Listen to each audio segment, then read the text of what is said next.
정부와 여당이 윤석열 정부의 첫 예산안 논의에 돌입하면서 재정 건전성 확보를 최우선 과제로 정했습니다. 그러면서도 청년 저소득 가구 등 취약계층에 대한 지원은 대폭 강화해서 사회 안전망을 넓히겠다는 방침입니다. 김태민 기자의 보도입니다. 내년도 예산안 편성 방향을 논의하기 위해 이른 아침부터 정부 여당이 머리를 맞댔습니다. 윤석열 정부 출범 후 처음 마련하는 예산안인 만큼 새 정부의 국정 철학을 담는 데 주력했습니다. 지난 문재인 정권 5년은 한마디로 방만 재정이었습니다. 가히 오늘만 사는 정권이라 해도 과언이 아닙니다.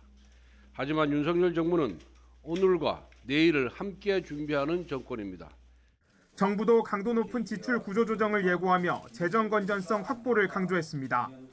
이와 동시에 서민, 취약계층 보호를 최우선 과제로 삼겠다고 약속했습니다. 건전재정 기조 하에서도 기초생활보장 확대 등 서민과 사회적 약자를 보호하는 데 최우선을 두고 이에 필요한 재원은 국가 부채 확대에 의존하지 않고 어느 때보다 강도 높은 지출 재구조화를 통해 협의 결과 당정은 우선 고물가 대책으로 저소득층 에너지 지원금을 50% 인상하는 방향에 합의했습니다. 농축수산물 할인 쿠폰 지급 대상 역시 2배 이상 대폭 늘리기로 했습니다.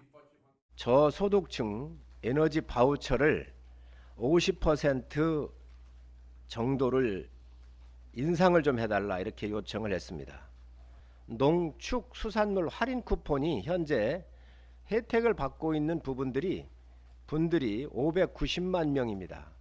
내년도에는 2배 이상 확대를 해서 또 고금리 기조 속에 부채 위험이 커지고 있는 소상공인, 자영업자를 위한 채무조정 예산 역시 내년도 예산안에 반영하기로 했습니다. 청년층 지원 예산으로는 직업 프로그램을 이수할 경우 도약준비금 300만 원을 지급하는 방안 등이 논의됐습니다. 이 밖에 최근 기후변화로 잇따르는 수해에 대처하기 위해 대심도 빗물터널 설계비를 내년 예산에 포함할 방침입니다.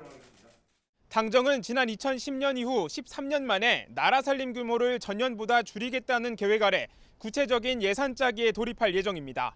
YTN 김태민입니다.